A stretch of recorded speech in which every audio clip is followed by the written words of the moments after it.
with some of the key things you need to know here. Okay, some of you might have learnt it in GMA, some of you may not. But here we go. I'm just going to rewrite this equation so that you can copy it down. So it is y is equal to a times the sine of n times x. Okay, they sometimes put t or theta. I'm going to put it as x for now. Okay, this is what the graph looks like. So in your notes, you should have, this is a sine graph. I'm giving you an example of a sine graph. Starts at 0.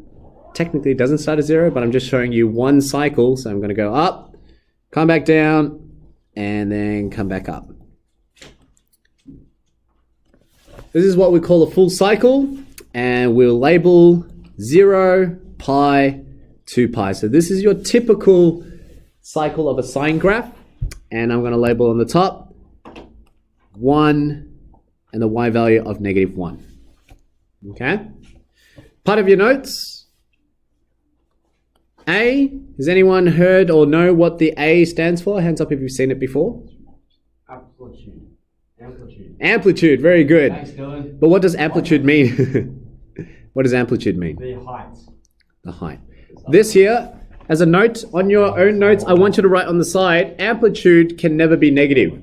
Okay, so I'm going to write here just to remind you, amplitude can never be negative.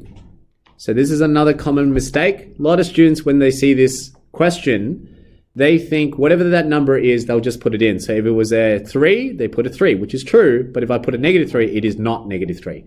Okay, because amplitude only talks about the height. Now, what do I mean by height? In this graph, So wouldn't it be modulus? correct. We're doing the modulus. Amplitude refers to this. Amplitude refers to from the center line, so you've got a maximum, you've got a minimum. The center line is halfway in between. Okay, so if it's 1 up here, 1 up here, then that's clearly a distance of 2. Half of 2 is 1, so that's the amplitude. So amplitude is just talking about distance. They don't care about direction. This is still a length of 1. That's still a length of 1. That's all they care about. They don't care about the negative. The negative is a reflection. It means you flip the graph, but the length is still 1.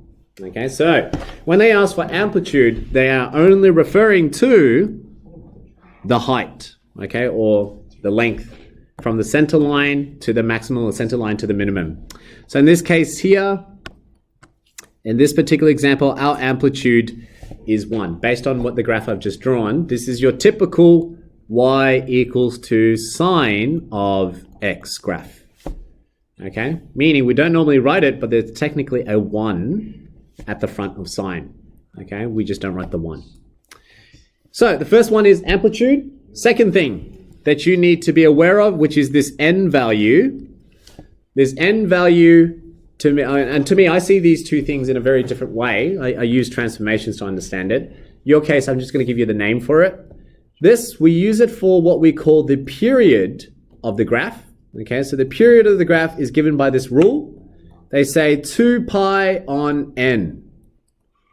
So copy that one down. So whatever n is, you're going to take 2 pi and divide it by n.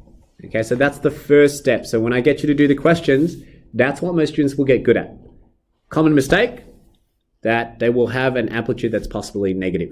That's the only time. So I can tell when a student doesn't know what they're doing, give them a negative amplitude. So if I put -3 here and they write amplitude's -3, that's when I know they have no idea what they're doing. Okay, so most students will get period and most students will get amplitude okay. That's a 1 marker question or 2 marks, depending if they're generous with you. From here, let's do some practice questions just to see that you can identify the amplitude and the period. Okay, so here we go. Let's go back to our textbook. Here we go. You've got a bunch of questions here. They want you to find the period. They want you to find the amplitude, right? Let's have a look. A, if you had y equals to 2 times sine of, instead of theta, I'm just going to call it x right now. All right, first things first. Which one represents my amplitude? The A, and that represents which number? What's the number for A? 2. This is my A value. That's the dilation. Now, I'll talk about dilation soon, but A equals 2. Amplitude is 2. That means in this graph, because it's a sine graph, I should be picturing in my mind This is what a normal sine graph should look like. Oh, what happened to my pen? That's annoying. It's culturally like the S stands for segregation and sign.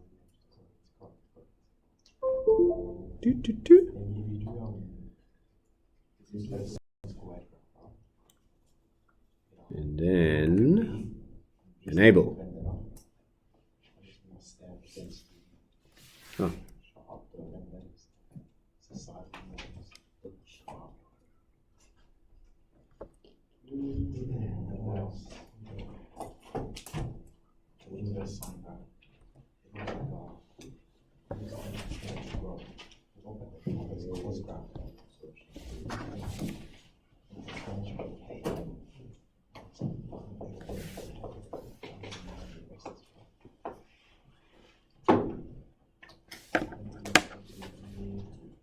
What's happening here now?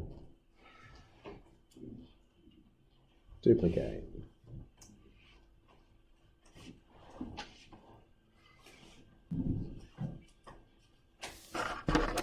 All right. Sorry for that. And with the OneNote app, the Surface, they crash. And so as a software, I've got to disable the interface and then re-enable it for it to restart. Here we go. So I said, when you see an amplitude of 2, what you should be thinking about is what the graph should look like. Now we know the sine graph, I drew one cycle before. This is what one cycle looks like. What you should have in your mind is the height from the center line is already 2, and then obviously 2 from the center minus 2. That's what you should be thinking about. Okay? Period, on the other hand, is governed by n. N is the number in front of the variable. Now I've got an x here. What's n? 1. Very good. And so according to the period rule that I gave you, I said the period equals to 2 pi on n, which is 1, and that gives you 2 pi. What does that mean? Just means that the length it takes to get back to the same cycle again before it repeats itself is a distance of 2 pi. So that means from here, starting from this point all the way to this point here, that's only 2 pi. That's the first step. They want you to understand that a period tells me how long it takes before the cycle begins again. So this is what we call one cycle. Okay, so one cycle, it takes 2 pi distance. Now, each and every one of them, that's what you're practicing. You're just simply identifying amplitude, period. Amplitude, period. So if I were to do, say, F as an example, F, amplitude does not equal to negative half. What's the amplitude? Half. Very good. What is my period equal to? N is 4, so that means it's 2 pi on 4, which gives me pi on 2. If you were to sketch this to visualize what it looks like, this is what you should have. Means the amplitude is half. So from the center up, I expect it to be half. From the center down, I also expect another half. And it's a sine graph. Was it a sine graph? Yep, sine graph. And I know it goes one cycle, comes back. But how long did it take to finish that one cycle? Pi on 2. Very good. So that means halfway is then half of half, which is pi on 4. Okay, so this is the first step in the question. That's what they're trying to get you to realize. So on one hand, I can teach you to memorize what is A, what is period. Most of you will be able to do that. Very easy. What I like teaching you is to understand what you've been linked to from chapter 3, chapter 6, cubics and all that. How does that apply to this? Okay, so I'm going to show you. This is what you would have done back at the start. So I've got a graph for you to visualize. This is a typical sine graph. Okay, let's see what happens. Like we said before, we're going to now try to alter A. Okay, so this is my sine graph. I'm going to put A in front. So A times sine of X, and I'm going to add a slider. So notice A is currently 1. I'm going to change this steps from, say, 0.25, and I'm going to make it from negative 10 to 10. Okay, here we go. Let's see what happens. When I increase A, which we knew is the amplitude, see what happens to the graph. Describe it to me. So as I'm increasing it, what's actually happening? So the period, it's still 0 to 2 pi. Look at the width. The width is still 0 to 2 pi. But what's really happening if you were to describe it? What's actually happening? Maximum dilating from the gradient. Good. Very good. It increases, right? But what kind of stretch this is, we call it a dilation. Dilation means stretch. But this particular case, it's actually moving away from the x-axis because it's a vertical stretch. So this has never been different with any other graph that you've been doing. When you do quadratics, it's the same thing. So watch. I'm going to do a quadratics graph that you were used to. And watch, I'm going to do a times x squared. Whoops. X squared, right? Watch what happens. I'm going to put away this graph so you don't get confused. Can you see when I change a back to 1, let's go back to 1. Can you see what you're actually doing is you're actually just stretching it vertically. It just doesn't feel like it. It feels like it's closing. But what you're actually doing is you're grabbing this and you're doing a pull out. So when I stretch that a value, see what happens is it's just getting stretched infinitely up. You're really pulling it away. And that's the same thing with a sine graph. You're doing the same thing. You're just pulling it up because that is a dilation factor. That's what you're doing. When you put a number in front of it, you're just saying whatever the original value was, make it larger. Okay, so let's look at our sine graph again. See this sine graph, if I bring it back to 1, here we go, we bring it back to 1. 0.5, 1. This is 1. What you're saying is if y equals to sine, this is the sine graph, 1. When you put a 2 in front of the sine, what you're actually saying is take all these points, every single point you see, the y value, whatever it is, times by 2. That's what you're saying.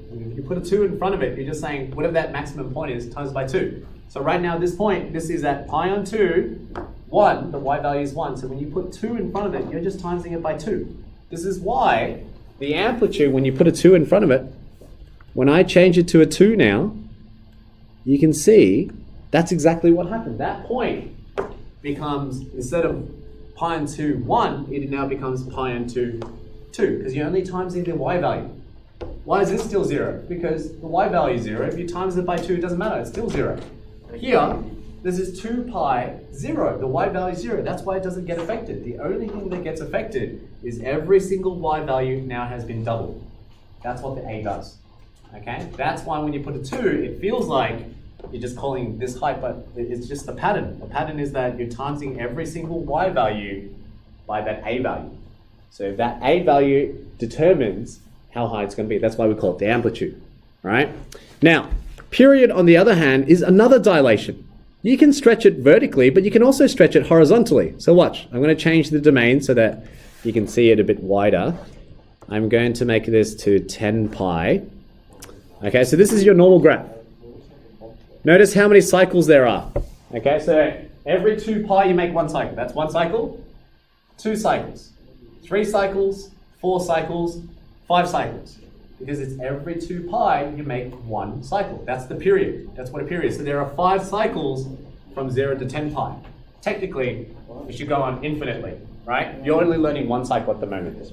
Now, see what happens when I change, instead of a being there, I'm going to change n. Okay, I'll call that b. I'll call that b for now.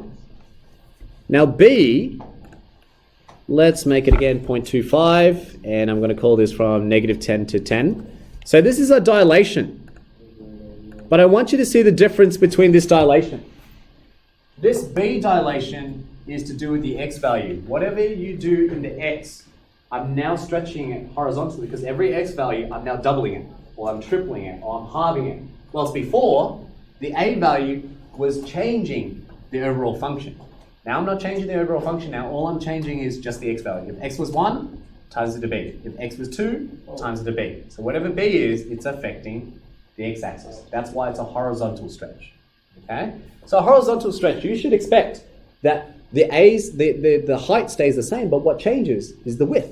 So watch what happens when I change b. So if I change b, watch what happens. I increase the number. What's interesting is, it seems like it's compression, doesn't it? We expect it to go this way. We expect it to get wider, but it's not. The larger I increase that number, see when it's gone up to 6.5, okay, when it's 6.5, it seems like it's getting smaller and smaller and smaller. Whilst if I then go backwards, if I go back to 1, so this is 1, What happens when I go between 0 and 1? So it's a fraction now. Watch what happens. I'm going to go down to 0.25, 0.75. See how it's wider? So each cycle now, instead of 2 pi, look at the cycle. It's getting larger. Now, if I change it to half, 0.5, can you see one cycle now makes it a 4 pi distance? Yes, Ollie? What if you made it negative 0? Yes, good question. So what happens, see, this is why I'm saying when it comes to dilation, we never care about the negatives. What does a negative do to a graph? Reflection. It's a reflection. Now, there are two types of reflections. You can flip a graph. This is what we were doing in exponential graphs. You can do a reflection. If this is an exponential graph, you can reflect it over the y-axis, which normally looks like this. You put a negative in front of the x. Or you can do a reflection over the x-axis. So if there was a mirror here, this would be a typical graph of negative e to the x. That's the difference. When you have a negative, all it does is it reflects it, but never does it change the width or the stretch. Dilations are the values that change that. So when I put a negative in front of it, so let's go back to this one. If I made it negative 0.5, the only difference between this graph here, so notice, one cycle's 4 pi. Watch, I'm going to make it negative half, and it's still going to be 4 pi, but the difference is the shape of the graph. So watch, I'm going to make it negative 0.5 now. Where's negative 0.5? There. See how negative 0.5, the width is still 0 to 4 pi, amplitude is still 1. That hasn't changed. What changed is the reflection. It's the shape of the graph. So negative doesn't do anything besides a reflection. The value is the dilation. Yeah. If n and b were both negative, it would just be a normal sine. Correct. Good. So if I change b and then I'm going to put an a in front of it now. So we change a to be negative as well. So watch, I'm going to make a negative 1. So we're going to still keep the amplitude nice and 1. A negative 1. Can you see? Exactly. Because all it is, it's a reflection. I reflected it horizontally and I reflected it vertically. Of course it comes back to the same shape. The distance is still the same. So it's still 4 pi distance, still an amplitude of 1. So the negatives, even though both of them have a negative, it's just a reflection. Hence the n or the a value, all it does is it stretches it horizontally or vertically. Okay? Now, the one point I wanted to hit home here is if you understood transformations from exponentials and logs, what we found out is this. When I give you, say, log of 2x, right? We think this 2 means you're going to stretch it out by a factor of 2. But interestingly enough, in transformations, which I haven't taught you, when you do transformations, it's actually not a factor of 2. It's actually a factor of half. It's the reciprocal. Okay, so that's another chapter for me to talk about. But for you to understand so far, I just want you to know, whatever that number is, it's always the reciprocal. This is why your rule, think about the period again. What was the rule for the period? It was 2 pi on n. The reason why it's on n is because it's really just 2 pi times the reciprocal of the dilation factor. That's where it's coming from. So the question is, why is it 2 pi? Where did this 2 pi come from? This is where it came from. See, unit circle, what is this graph that you just sketched here? What does this represent, right? Let's draw a normal sine graph again just so you can remember. If this is your normal sine x graph, this is what you would have drawn. Amplitude of 1, and then it meets at 2 pi. What is this actually describing? This is what I want you to see. Can you see that midway is pi, and then that means quarter of the way is pi on 2, 3/4 of the way is 3 pi on 2. Let's have a look at what's happening here. In a sine graph, the very first point you have is 0. So here we go. We got 0, 0. Why is this true? Why do we have a point 0, 0? That's because when you're talking about sine, what values are you looking at again? Is it the x values or is it the y values? Y. So that means at this point, when x is 0 degrees, what's my y value at that point? What's the y value at this point? Right there. 0. That's why you started off here. When the angle is 0, when x is 0 degrees, you got a y value of 1. But let's have a look here. If I move on the graph and I move to 90 degrees now. 90 degrees, I'm right here. That's where 90 degrees is, which is pi on 2.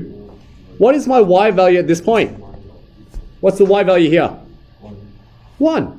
So you can see this is why at pi on 2, you reached a maximum of 1. Because you're saying 90 degrees, the y value is going to be 1. Because all you're interested in is what's happening to the y value. After this, after the 90 degree point, the y value is getting smaller and smaller and smaller. Until it reaches 180 degrees, the y value is 0. This is why in the graph at pi, which is 180 degrees, it decreases until it reaches 0. After the 0 point, what's happening to my y values? It's now becoming negative. These are negative y values. Negative, negative, negative, negative, negative, negative, until you reach negative 1. That's why you reach negative 1 at 270 degrees. That's 3 pi on 2. 3 pi on 2 is when you have the maximum y value in the negative region. That's why it's there. After that, what's happening to your y values? The y values are getting smaller and smaller, or larger and larger and larger, until it reaches 0 again. And that's what's happening. So when you ask, why is the period 2 pi? Well, that's because your unit circle. Every circle, a unit distance, has a circumference of 2 pi. And we're talking about sine and cosine. Well, you're just looking at the x values and y values. The y values has a maximum of 1 and a minimum of negative 1. That's why it goes between that. That's why the distance to go 1 full cycle is 2 pi. That's where the rule's coming from. So if you have a look at the rules, you can see why they said 2 pi times the dilation. But we know that n is not just n dilation, it's a reciprocal of it. That's why it gets smaller. That's why when I put a 2 in front of it, so we go back to this graph again. If I put a 2 in front of this number, you see once it's bigger than 1, where's 1? This is 1. This is one nice cycle. But as soon as I should take the 1 and make it a 1 again. This is your normal sine graph. But if I increase the 1, you can see the graph gets thinner. Because that's what you're doing. You're compressing it. You're halving it. You're tripling it. You're not tripling it, sorry. You're thirding it and you're quartering it. That's why it's getting smaller and smaller. That's what that n does. That value in front of an x. So I'm just going to go back and just show you again. When you're writing this notation, y equals a times sine of n times x. I want you to understand that this n is a dilation factor of the reciprocal. Okay, so this is a reciprocal dilation. And what you need to know is this is a horizontal stretch. Versus, this is here a vertical stretch. That's all it is. Literally. And that applies to every single graph. Okay, so for today's lesson, how do you start sketching? It's very simple. In each and every one of them, you need to identify maximum, based on the maximum vertical stretch. How wide did you have to stretch it? That's all you're doing. So let's do some examples here to get you understanding how 14G works. Let's try this one. I'm going to pick one. I'm going to do question 3, just to make it easy for you here. You are only required to sketch one cycle. Okay, one cycle for now. Unless you're feeling a bit fresh and you want to try out 14I with some translations, you can. But here we go. Let's do this one. 3. How do you do question 3? I'm going to pick the hardest one. So let's do I. Okay, I is usually the hardest one. So let's try that one. Here we go. Y equals to negative 2 sine of theta on 3. Let's split it up. What's my amplitude? 2. Very good. Ignore the negative. The negative is a reflection. So this tells me reflection. So it flips the graph. Tells me amplitude is 2. And what's the 3 tell me?